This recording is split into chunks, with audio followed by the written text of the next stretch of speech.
Oh toi ma mère, je pense à toi. Je suis jeune femme, je suis née au Congo, dans ma chère patrie, où la violence faite contre la femme est monnaie courante. Mais aujourd'hui, je me lève comme une mère pour défendre ma nature, mon avenir et ma progéniture, promouvoir les Congos du Doma. Ainsi donc, je m'avance, je veille à mon épanouissement. Je dis non et je dénonce les violences contre la femme. Lève-toi, prends conscience de la vie, toi la femme. Révèle un mur d'amour, les boucliers de ton combat. Ne fais point de contre.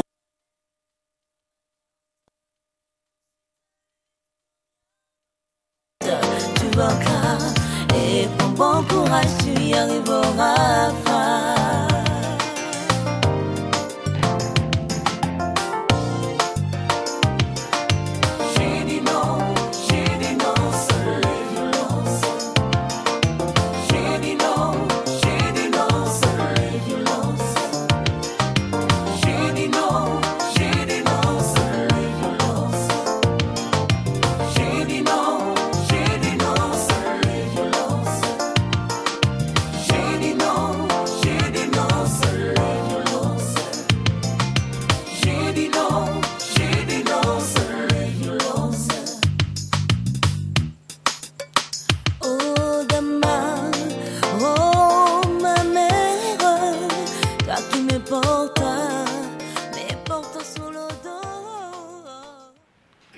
Tous les plaisirs pour moi de vous retrouver aujourd'hui mardi dans le cadre de cette émission Femmes et Société. Mesdames et messieurs, bonjour et merci de l'attention particulière que vous accordez à cette émission.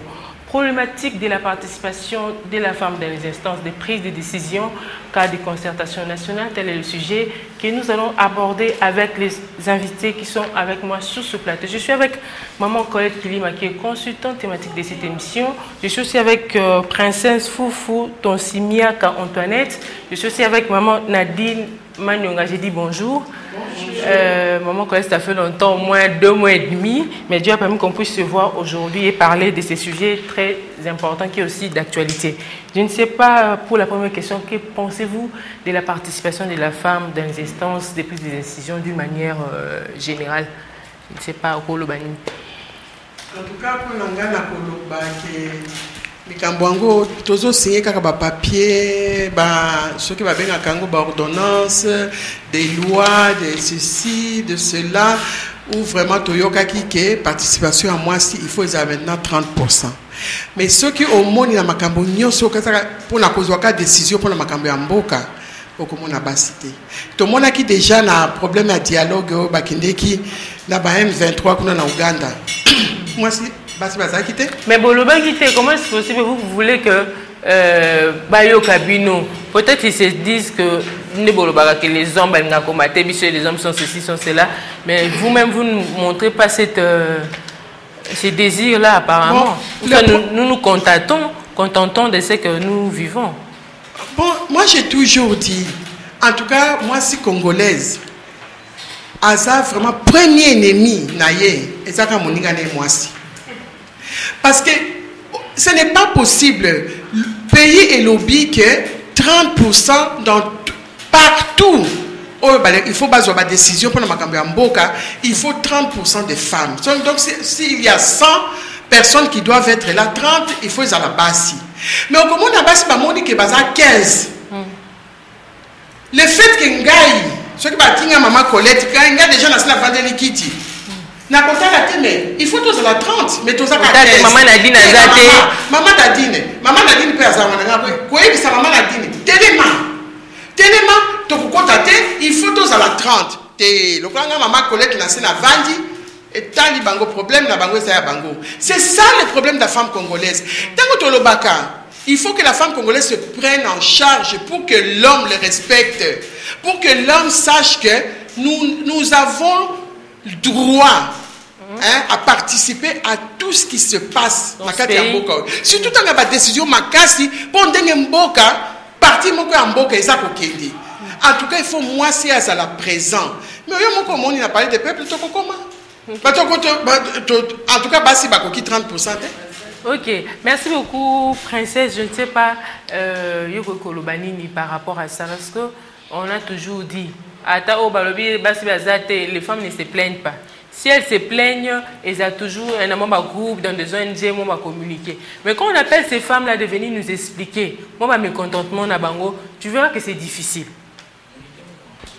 Merci, madame, pour me poser la parole. Le problème de la femme congolaise, il n'y a pas une femme leader. Nous n'avons pas de femmes leaders.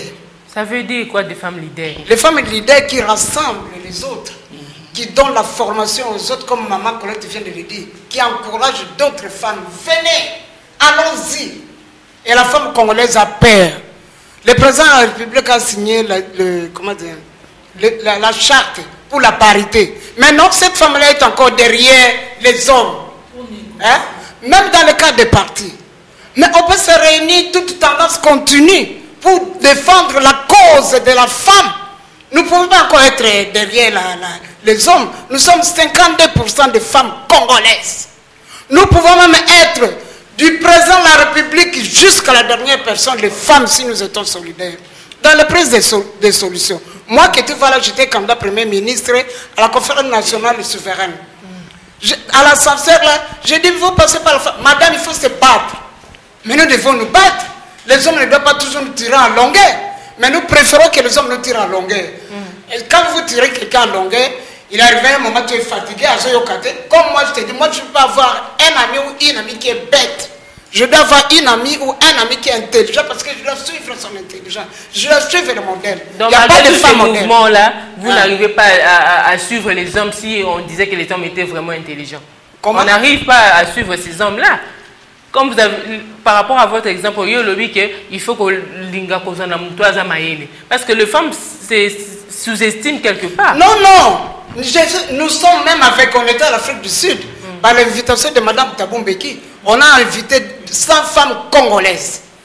Et j'ai trouvé là-bas, moi qui vous voyez là, j'ai 66 ans, je suis né le 19 mai 1947. J'ai trouvé des petites femmes là, les juristes de quoi? Très intelligentes, qui s'expriment bien, mais ils sont complexés. Ils ont peur de parler devant le public. Ils ont peur d'haranguer le groupe, la population. C'est la peur. Et c'est l'orgueil mal placé. C'est la jalousie, c'est la haine. Au lieu de prôner l'amour, ils prennent la haine. Moi qui tu me dis, elle veut être candidate président de la République. Est-ce qu'elle a l'argent? Est-ce qu'elle a une voiture? Est-ce qu'elle est intelligente? Oh. Est-ce qu'elle a ceci? Est-ce qu'elle a ceci? Est-ce qu'elle a ceci? On ne peut pas construire. Que la femme se réveille. Aimons-nous les uns les autres comme Jésus nous a laissé sur la croix. Le testament d'aimer-nous sur les autres. La femme congolaise doit se réveiller. Maintenant, il y a la concertation. Mais la femme n'est pas représentée. Elle-même, elle le dit, moi je suis là. Alors, il faut les spots, les femmes députées et autres, responsables.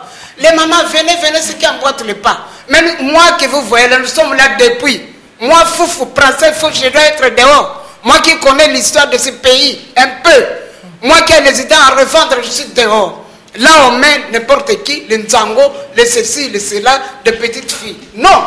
Ok, merci. Non et non, qu'on change. Parce que le pays a besoin de développement. Le pays a besoin, comme Namoni Banangawa, les Congolaises de demain. Le président de la République, s'il a posé cette question, parce que à Zongi, si m'habite, ma camiso tambourate. Comme il est genré, alors il faut que la femme qui est 30%. Mais la femme ne défend pas. Moi, je cause avec une femme, je ne serai pas. Non. Maman n'a pas bunga yo. Donc, il y a une Afrique du Sud. Et tu me connais, tu es aussi une princesse. Ah, tout ça, bundaka, tout ça. Ok, merci beaucoup, princesse. Je crois que Bazo Yoka, Toko Tamakamwana Makasi, maman a dit une question pour que Toko Tana. Vraiment, Ndenge, maman n'a pas ucholo ba awa. Normalement, participation, il y a moi si, na instance, na prise de décision, tout ça, ce n'est plus à négocier. Dans le temps, on était derrière les hommes en train de pleurnicher, en train de négocier. Maintenant, ce n'est plus le cas parce qu'il y a une loi. loi au parlement elekisi Sénat elekisi. Je me rappelle tout ça que émission mon à mois de novembre tu applaudis ça Tobi vraiment cette fois-ci il y a novembre année passée c'était le 7 novembre boy au Sénat andimaka loi wana il y a participation à moi dans l'institution nyonso oui tu applaudis ça quand Tobi en tout cas cette fois-ci au moins tozu texte otokoki komi beta tolo parce que auparavant bazaki kolobela biso kaka texte ezate ezaki kaka bobo mais tozu texte to sepela ki na yo awa je sais pas si tozu na maman Colette Tobi bon comme déjà balobaki que ba poste ministériel et c'est leki tozo zela maintenant ba oyo ezakoya poto mona volonté ya ba kondi na biso parce que oui la femme c'est baya to moni la femme c'est baya maman mikolo yo ngana zolanda be mission ezala ba mama belé bazoleka bazakobeta ba porte bazoloba voire même comment président assemblée ayamba ki pe ba groupe ba maman o baba ki mais comment ba koki ko traiter likambu na biso biso nde toza violé biso nde toza maltraité biso nde tozo subir ba poignonso ya ba foyer parce que mibali bazo salate comment revenu il faut maman la mka 4 heures maman la mka 5 heures mais maman où bolobi wana eza c'est ça problème na ngai non de combien ezaki ba groupe restreinte ezaki ba maman oyo bazaki en association quoi ba représenter parce que biso stoko ko kendete mais du moins voix ezalaki mais président assemblée ayambaki ba maman ba s'exprimaki mais pourquoi tant ekomi na ba ko sala ba biloko définitive ba tie ba maman na te to sala nini to ke ko telema liboso na bon to lela mais oui ko lela lisuti il faut to telema bundi pour la loi s'il vous plaît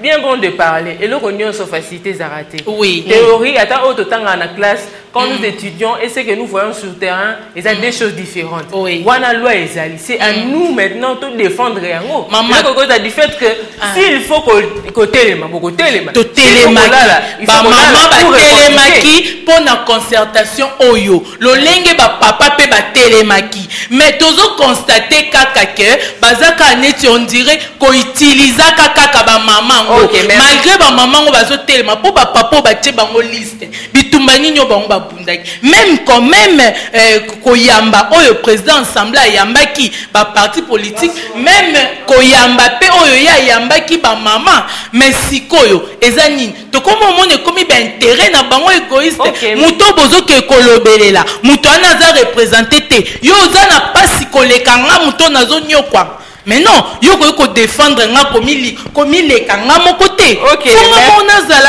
na défendre cause na ngai yo ko linga nga koleka te oui problème moi na uto ko basikoyo baso bazakuna bazakutia baninga na liste te ibalanga bazana problème te pardon maman princesse Fouf ça se passe comment quand surtout le bien makamba ba liste pour que aujourd'hui le bi ke bozaki na kati mais bozali banda sikoyo il fallait yo sala na kati oui mozali banda mais siko et sala mindenge nini na ba liste est-ce que c'était une question de composante de makamba ba parti politique pour que la femme se retrouve là aussi c'est un problème mais y'a makamba parti politique y'a makamba composante y'a makamba société civile y'a makamba les groupes de femmes hein basipé les groupes à base c'est ça combien bon balobi il faut éviter les femmes en général congolaises il fait à la 30 femmes hein la cadre politique il fait à la 30 femmes 15 pour la majorité 15 pour l'opposition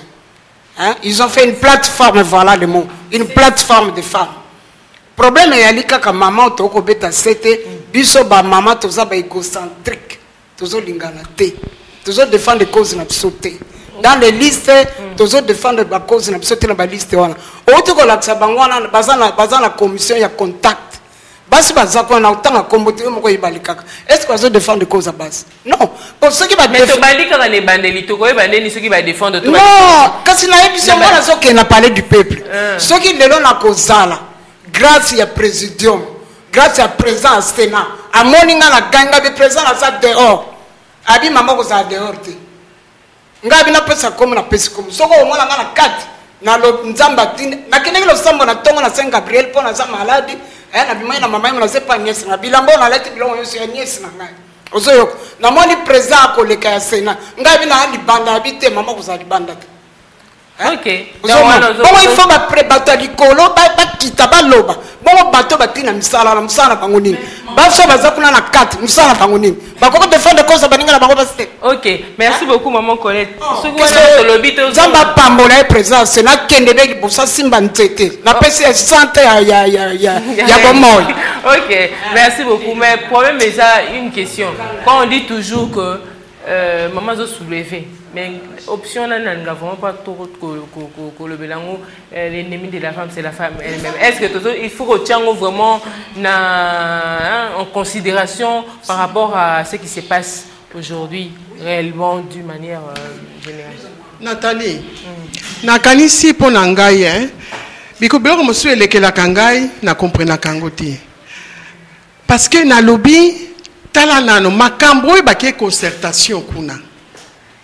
Problème d'abord, on doit respecter le quota de 30% des femmes. Donc ceux qui basent à 700, il faut que ça la 30% à 700 et à la base, et donc 210 femmes et le reste des hommes. Problème nangal sur les 210 femmes, il faut pas choisir Bassi, la femme qui comprend et qui peut aider à trouver une solution. Parce que pour le moment, tous les solution, il y a problème aux Ana Est. Qui peut mieux comprendre le problème qui passe à l'Est si ce n'est que la femme de l'Est? Basi à Est, combien babimi? Babukavu, Babeni, Babutembo, Kuna, Ezande Somo. Bayer ou la Kinshasa, ils sont dehors. Tous mona plus dans la. C'est ce qui va respecter 210 wana, au moins 150 eza basi ya Kinshasa tolembi na bango. Bolembi na bango ndeni soki bango nde bazolobela bino soki bazoloba pe. Bazoloba eloko nini? Est-ce qu'ils maîtrisent? Il y a d'autres femmes qu'on voit là-bas terani. Il faut qu'on se le dise. Basali nini maman? Elles ne sont pas compétentes selon vous. Président apesi makanisi malamu à lobby basa la concertation. Ce qui l'État, le président comme ça, on a été pour la concertation, et le gouvernement, et bien ici, il y a l'État. L'État est un Babylone qui se fout à taxe Babylone à boyer. Mbongo belé et cocotte à la carte de concertation, mais il faut dans la concertation là aussi là, que au moins qu'à début en solution il y a Est et Monana. Mais ok qu'on soit bateau, comme par exemple Bazui va député Bassi. Les députés basi baza déjà dans l'assemblée na bango baza kokoka ko régler problème à Est wanate. Mais baza minoritaire bon régler les. Na lobby dans l'assemblée homme comme femme. Oui oui. Maintenant bozuka ka député wana qui représente le peuple, hein, qui représente le peuple, hein, parce que député va voter était azakunate. Bango yo va voter ne bakekuna. Bango baza déjà dans l'assemblée.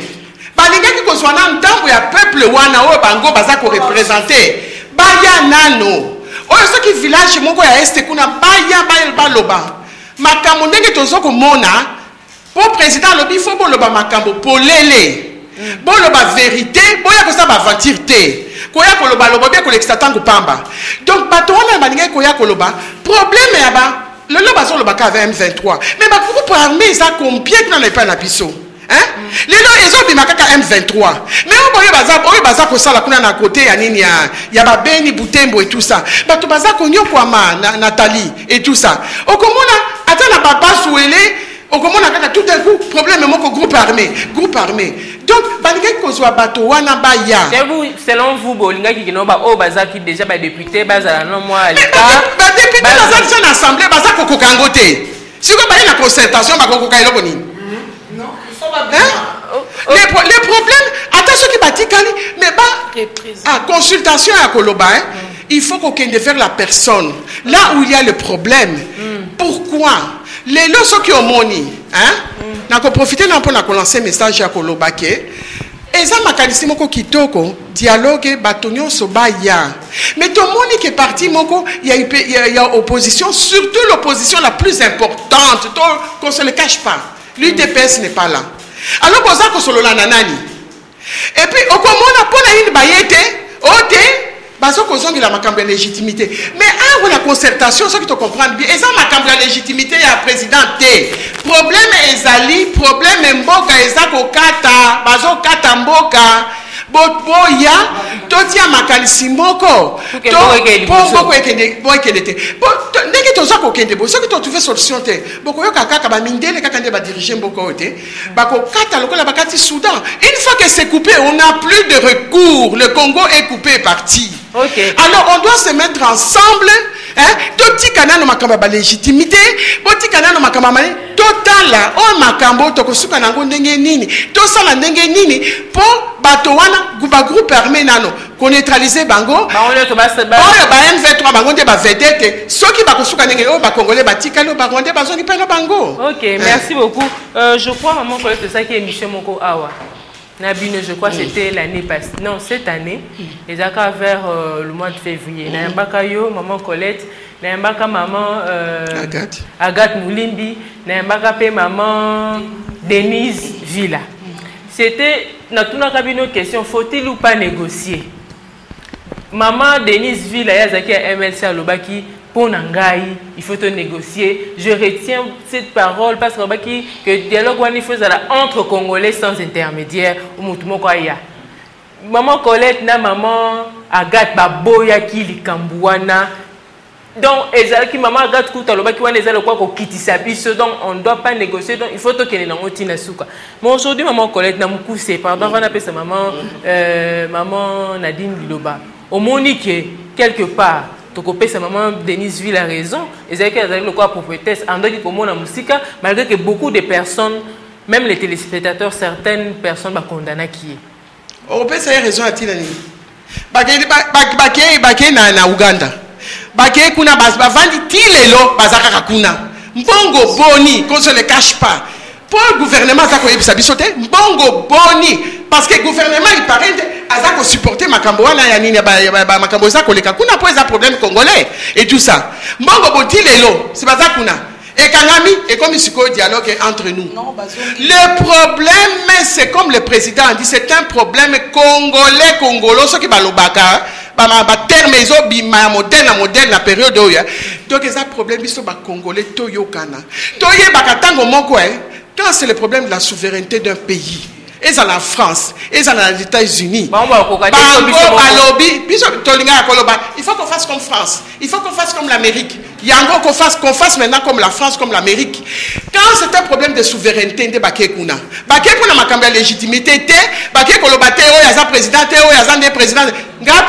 Toi qui te comprends bien, et ça pour un problème. Ma belle et zoro kende. Motoala qui c'est exemple qui toko.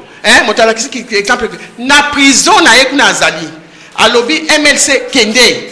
MLC alobaki a Kende te. Alobi Kende pour un problème à ma belle. Si bango baki kuna, il faut biso nyoso to Kende to yoka parce que tango bako diviser mboka. Biso mama ngai lokolanga mama na ngasa côté kuna. Il y a est et tout ça. Mais mboka ekei. Ceux qui bakati lokola Soudan, les gens comme deux Soudan. Et comme appelle deux Congo. Congo mosu se mama nandega li tozo Kende. Ba Soudan il faut réagir et ça réaction moko bien mais réagir il faut canaliser en go. OK, merci maman. Voilà pour que tu aies tes amis maman Nadine. Bon donc autant quand même article mon compte nous ne devons pas ignorer un principe fondamental de la démocratie inscrit par l'Union interparlementaire dans la Déclaration universelle sur la démocratie.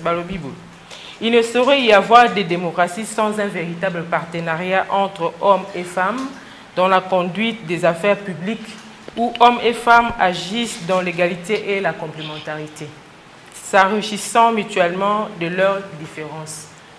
Monique, tout ça, si nous ne participons pas dans les femmes participatives, la démocratie Maman Nathalie, réellement tokoloba bongo parce que mibeko ezali même si tolobake oh basi boy mais to répond tozonga non na base tozonga nde tobaka na bible mboka eza ba loi ba loi na biso nde yango ezotambwisa mboka na loi yango na lobi na loi mokonzi osigné ezala parlement ezala sénat olobi basi oyo na pesi bango kota na bango autant mais maman tant tokomaka pe na place yango bobi totie 700 participants na 700 participants na kota na bino ya basi 210 batika biso tobomana soki tokopotana soki tokosala nini tokoluka soki nani yango akorepresente mais quand même mibeko facile mama ekozala kaka facile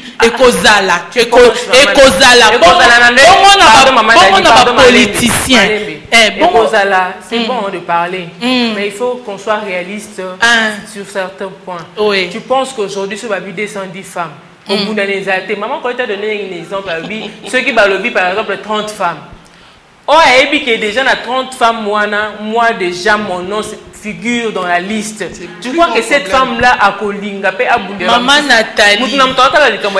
Nathalie, abaloba ki mibali. Ba politicien homme baza combien? D'abord ba parti politique zela tout ke malembe. Ba parti politique na moka oyo eza plus de 700. Mais tant que 700 participants, c'est que bakaboli bakota, ata ba mécontentement et kozala entre ba partis politiques, mais l'essentiel que quota eza respecté. Bon, ah ouais, maman.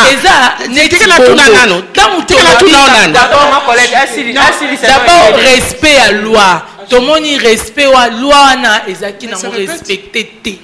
Tout le monde est respecté. Yo moko mukondi, yo moko bino moko bakondi bato maele obo sangane sika moko. Bobimisi mibeko wana. Non. Ce n'est pas d'abord aux hommes et aux femmes yaya. Nous partons d'abord de la base. Base des bongo. Non.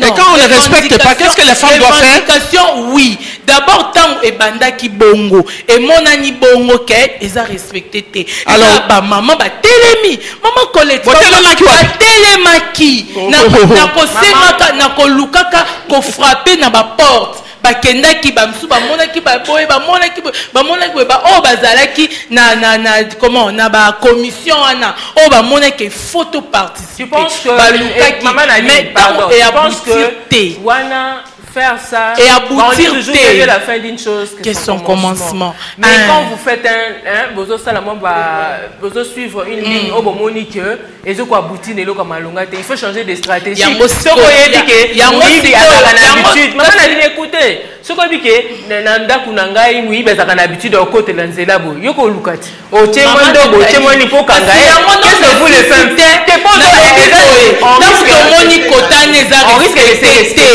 sikoyo biso ba mama effecto sani to telema to mona ki to pesa exemple te neti ya ba mama Liberia ba moni eloko mama Colette lobi wana ke ba tu bakendaki Uganda kuna Kampala solution et monanité mettons solution et monanité ba mama na o ya Liberia comment conférence on isaïe na côté tant ba mona ki ke ça ne va pas ba sangana ki ezaki na ba eloko tozolo ba nini moi si soki azape na makoki na ye toro zela te parce que tant tokoloba zela Nathalie pourtant toloba tolanda na Kampala tosala lokola zela ngani mama tosala lokola ba mama na Liberia ba futaki batike balandi ba bibino na kati biso libanda bana biso bazokufa ekoki bana biso bakufa teleloko kobima te bokolia te kino solution komona mais c'est awa période moko je sais plus si c'était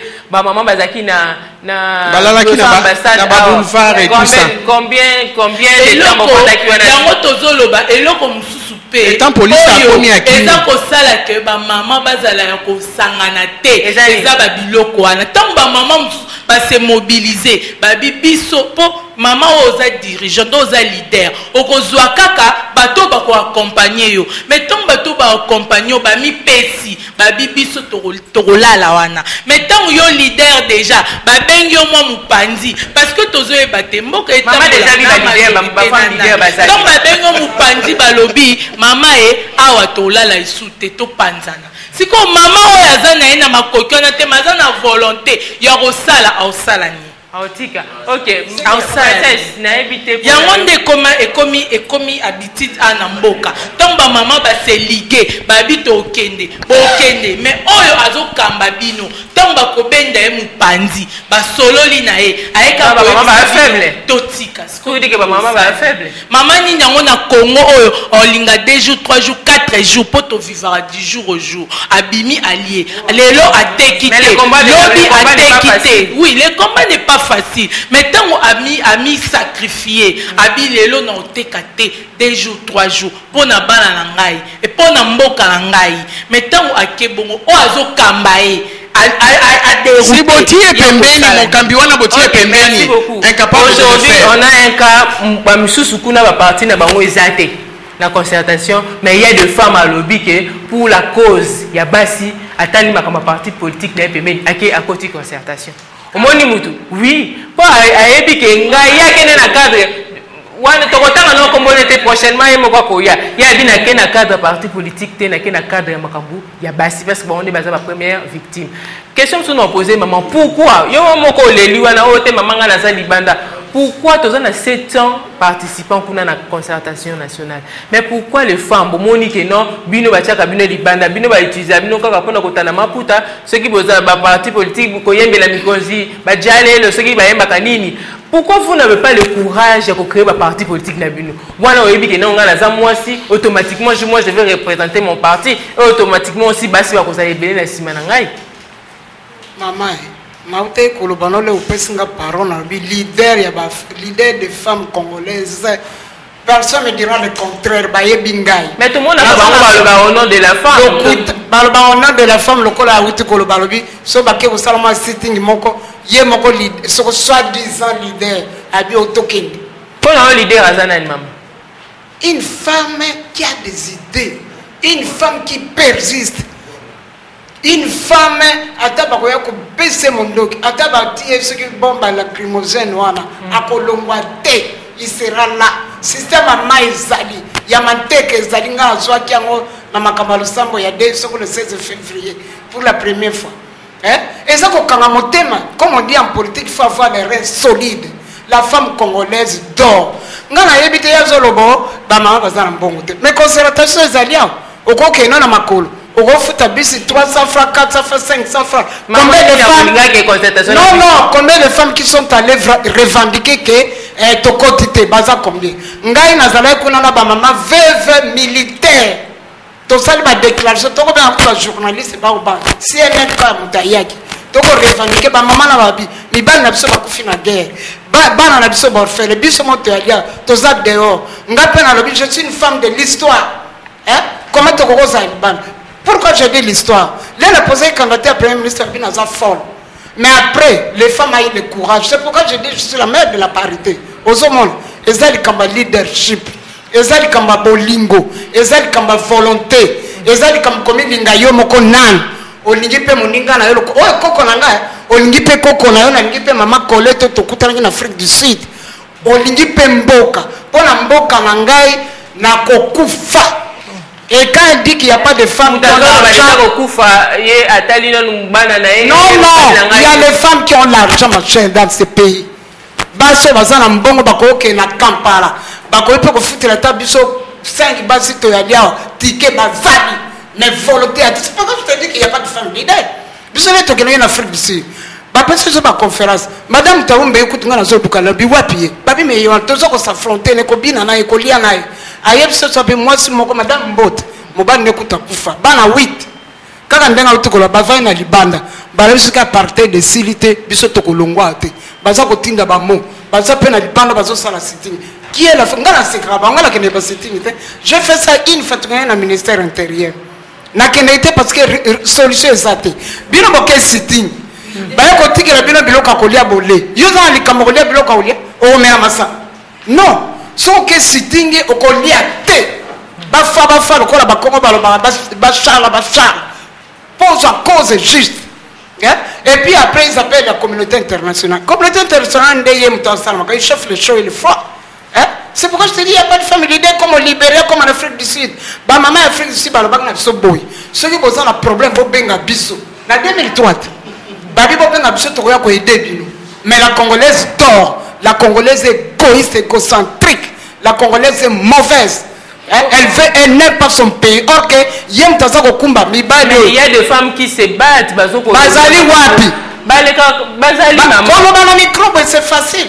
C'est pas facile aussi parce que qui m'a comme émission basi Théo qui m'a gâté émission basi za bon combien de fois tu sali émission awa ba yete d'ailleurs que na ba pilier na ngazo na bengi maman Nadine, maman Colette, maman Christine qui a awa so sali déjà poème mais ça aussi c'est maman Colette zo kombo na ngazo ko ngi tous les jours to le kakana quelques idées. Moi c'est sociologue de formation, je fais 8 ans en France, j'ai bénéficié de la bourse de cadres féminines congolais après l'indépendance. Je peux parler. Ce qui n'a coquité dans un petit bureau, donc on peut savoir idée de Koloba. Mboko fait tel concertation, on a le color député. Mais député est déjà là. Azo ça la loi. Par contre, peut-être 5 députés va représenter Nîmes. Mais va ça bataille pas n'endengue maman Colette le bac va voter qui bang. Mais la députée dans la zone qui sort sur des ça qu'on a besoin de faire la nuit. Babima. Voilà, et le point de vue de tout le monde. Parce qu'ils sont là pour... Non, pas de tout le monde. Ok, merci beaucoup. Abima, bâtis-moi un nombre, qu'est-ce qui 50 au lieu de combien bâtis Bangwa? Ok, merci beaucoup. Quand vous allez à la cité, vous demandez aux femmes et aux hommes, concertation, il n'y a pas eu la sensibilisation. Que les députés sortent. Ok, maman Colette, apparemment, les femmes sont difficiles à aboutir à l'okomoko, il y a malamu, il y a fort, durable. Parce que surtout, il y a des mamans qui sont en mécontentement. La canaille, qui sont pas satisfaites. Mais ça sera difficile. Nathalie. De satisfaire tout le monde. Oui, vous avez parfaitement raison. Le problème pour moi, par exemple, le voit maman Colette.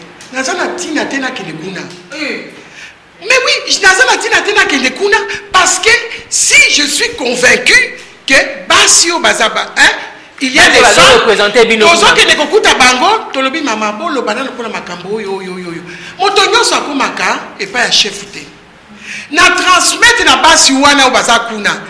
problème au déjà les délicat. Il n'y a que les hommes qu'on interviewe. Il n'y a que les hommes qu'on interviewe.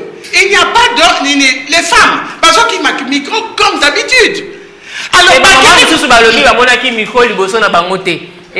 Nathalie, on a tout polémique, mais dans tout.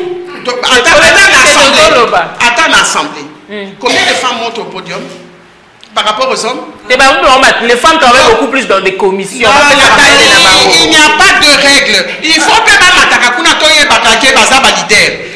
Bamosusu bazaka kakovanda kakaka soki kaka kobeta pupu base babeti batabali na bango suka wani pe mama bino bonka ko mama ko tiyoka te raisonnement na ya bino bonka ko kitkeza lo kwa foot muto mobeti ndembo lobi ya do beta ndembo soki za kanga na ngena maka so pa ba zo ba mama mususu pe balobaka mingi wana ba tia bango bakoloba pe ka keloko te au moins to loba likambo au moins okende kuna OK ko loba OK ko vendre la kitité. Ok, aujourd'hui. Si tu ne sais pas parler, il faut parler là-bas. Qu'est-ce que tu vas faire? Bon, maman Colette, brièvement, vous pensez aujourd'hui que les femmes qui nous représentent là-bas, dans le Parlement, balobakate? Je ne dis pas, il y a des femmes leaders. Baba si mosusu, oh yonayebi bako salaba. Le coup la maman par exemple est faïda. Maman faïda wana, maman mingi, hein? Oui, maman failli de Bazalaka. Azali pour la mona qui est et tout ça. Il y a des mamans que j'ai vues là-bas qui vont parler et tout ça qui vont. Donc pour nous, le problème que la femme tant que le bakawa, est-ce que va comprendre que la femme se prend en charge? Tant quand on dit qu'il faut 30 femmes et 70 hommes, basi baye, to vandi, to moni to za 15. Mais qu'est-ce qui se passe? Quand on a biche à 30. Quand maman pour un lobakaza maman leader, il faut tellement direct à lobby. Non. Nous tous ici nous sortons. Mais comme il est, on a la télémie. À sa composante, à sa société civile, on a peu perdu. On a médecin à Kobimaté, on a commis, on a Kobimaté. Mais finalement, le quota de la femme sera respecté par qui? C'est nous qui devons imposer ça à l'homme. Tant que Bamoni Kuna est coquité, il faut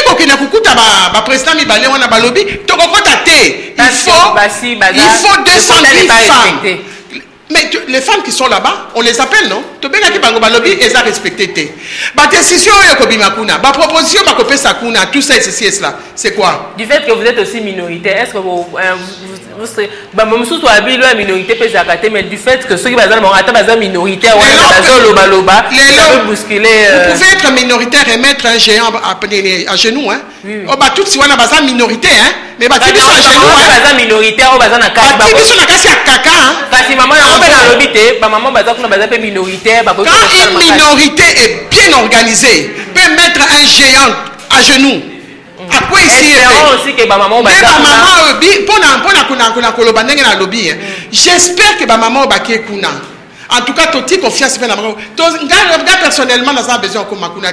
Mais tant qu'on a moi, ça va défendre. Na yo qui satisfaction dans le lobby ata biso tozate mais maman mosu baza ko défendre biso. Donc les mamans qui sont là-bas pas comprendre souffrance à bateau. Maman Martine par exemple, maman Martine, elle représente là-bas, elle est partie pour la cause de la femme. Je dis en tout cas maman Martine parce que je la connais personnellement et tout ça, qu'elle se batte pour le problème de la misère. La misère de la femme doit s'arrêter. En tout cas, au monde indégue na Inde, ba viola qu'une fille, la fille est morte. Au monde inami balina basi. Si verdict est Kobima Mikoloyo, c'est sûr et certain, ça sera la condamnation à mort. Pourquoi? Parce que le peuple a lobby, trop c'est trop. La femme a trop souffert au Congo. À un moment donné, on doit dire que ça suffit. Parce qu'en Est, c'est notre problème à nous les femmes. Les hommes, non, ne souffrent pas tellement. Mon balika kakimi atiki moi sinabana. Moi ça doit souffrir. Bah il sous bah violer na bana nyonso et tout ça, mon bali ezara ba violer ba mi bali. Alors trop c'est trop. Pas trouver solution kuna ba kei. En tout cas moto atia na le problème na ya ba politique pembeni, ba tala ke mboka ezako katama. OK, merci. Alors wana ndebiso tolobi to boyango kuna bokei bo défendre cause ba mindene ba mona ke tozali moto moko. Simaya président République, Tolingate, Yende président République. Donc c'est lui, tout se fera par lui et non pas par un étranger qui va venir ici pour faire quoi? Parce que le président République est reconnu mondialement. Merci beaucoup. Alors, dernier lobby que pour conclure à Kolobake, Basibo représenter Bisso valablement kuna. Tant le micro est bon lobaka. Ce que au Kangami na français, loba lingala. Loba Swahili. Au moins tu y bien konino. Kuna oza liboso kuna na la commission kuna. Loba Swahili. Loba lingala. Chiluba. Le message na biso abasi eleka. OK, maman a dit to comme vraiment la fin pose na Monique ezaki moto. Ah, boto loba. Eza passe parce que tout ça c'est pour que constate que la femme a la représenter dans l'instance sa prise de décision et que la voix de la femme est vraiment entendue par tous. Comme on l'a dit, la femme a victime, il y a esclave sexuelle, surtout dans ma communauté à l'Est. Je ne sais pas, ça c'est le moment où ils allaient, ça ne vient pas tout le temps. Des concertations pour constater ces hommes comme nous un bon ébélé au bas nous souhaitons bazoé la kuna balobi bazoé la comme ba perdre na bango ba réalité objumo to yebi mais ce n'est pas un problème. Le problème est que to kene na ngoti na suka et qu'on ait un bon résultat. Et la femme doit aussi comprendre que c'est un moment où il faut faire entendre la voix pour qu'il y ait une solution par rapport à makamunyo so izo les kanamboka et qu'on s'appelle le banois suka parce qu'on sont vraiment arrivé à la fin des vraiment ba maman au bazar kuna minorité muke au bazali se sentir choqué peut-être net au lobby mais toza quand même na confiance bon parce que on n'en peut rien ndambu o bango bazali wana ya lokwa mungwa nzungo ko lamba ma famille mais o chaka mwa mungwa muke eyokani ke mungwa ekoti ndeka to mona simba bakendaka ko beta libanda bazaraka peut-être 22 équipes mais ba memaka mokumba 70 millions ya ba congolais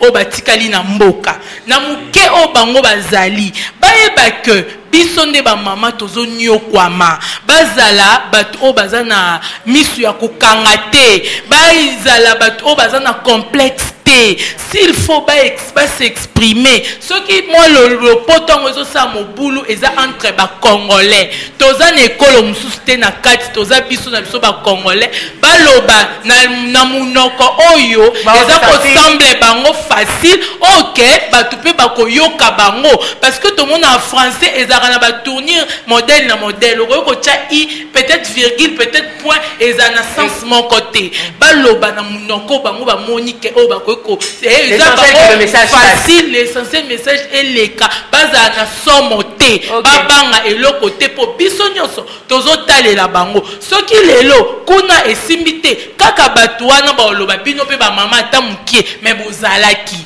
Donc toyebi pe ba papa o ba soutenara biso o to benga ba papa genre parce que loi autant ebimaki ba maman bazaki minoritaire mais loi quand même ba votaki. Ezaki na ba papa o ba soutenaki biso. O ba soutenara toujours cause ya mwasi. Batika biso te. Malgré toza mukie ba sunga kaka na mukie na ba mama toyebi ke boza petite mais boza costaud. Bolakisa bango ke boza ba mama. OK, merci maman Nadine. Maman princesse, je crois que maman princesse maman princesse parce que na mesana mi ko benga ka ba maman na ba mi ba maman, tu vois, c'est pas grave parce que malgré princesse nous a maman d'abord. Amen. Je dis que toujours et ça quoi conclusion mais ça peut quoi ma petite question. L'élection provinciale peut causer la qualité awa locale instance.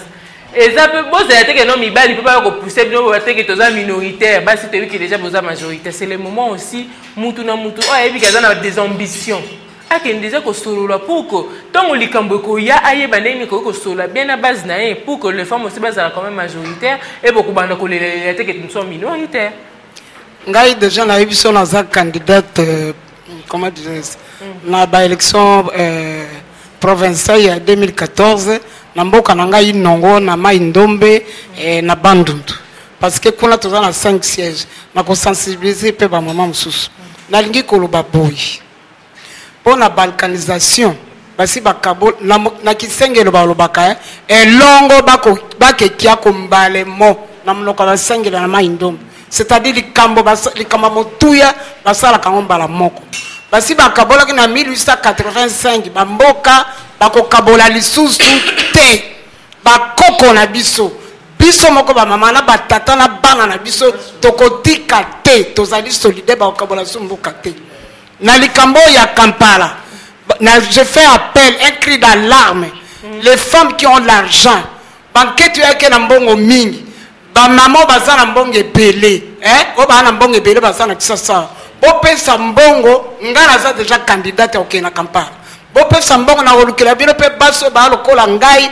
o ba banga daye mama koleta alia koko na nga pa zala toza déjà 3 bope sambongo toke na Kampala bokela la kuna te bokela ba tokolala te yango na pesio merci ndengo benga na invitation d'ailleurs je remercie maman Martine pour être très occupée azo experte kuna na concertation nationale alabi mama princesse loko zali banga kende bayoka yo okota et je remercie le président de Sénat Nzamba Pambolae pour na zokota ngalo kona na zokota soki na monika ka 30% zate toko bima na koloba. OK, merci beaucoup maman ko être vraiment to comme na suka loba na suka kozali.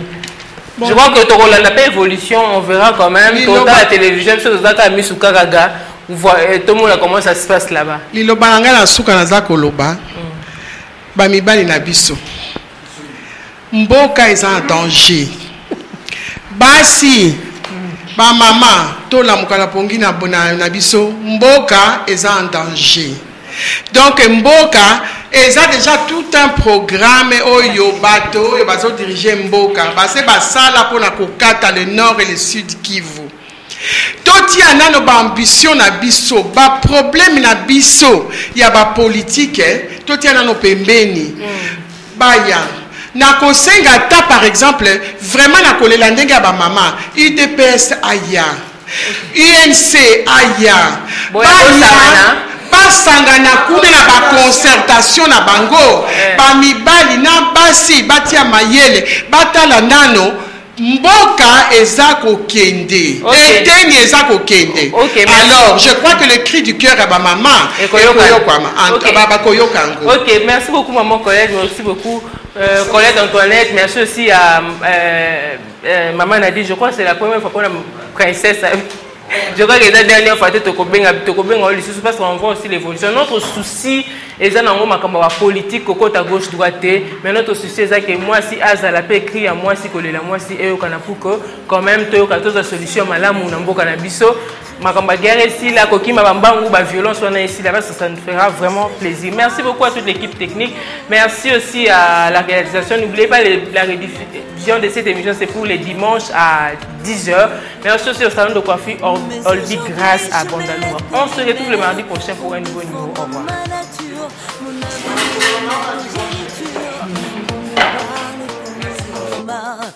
Ainsi donc je m'avance, je vais à mon épanouissement.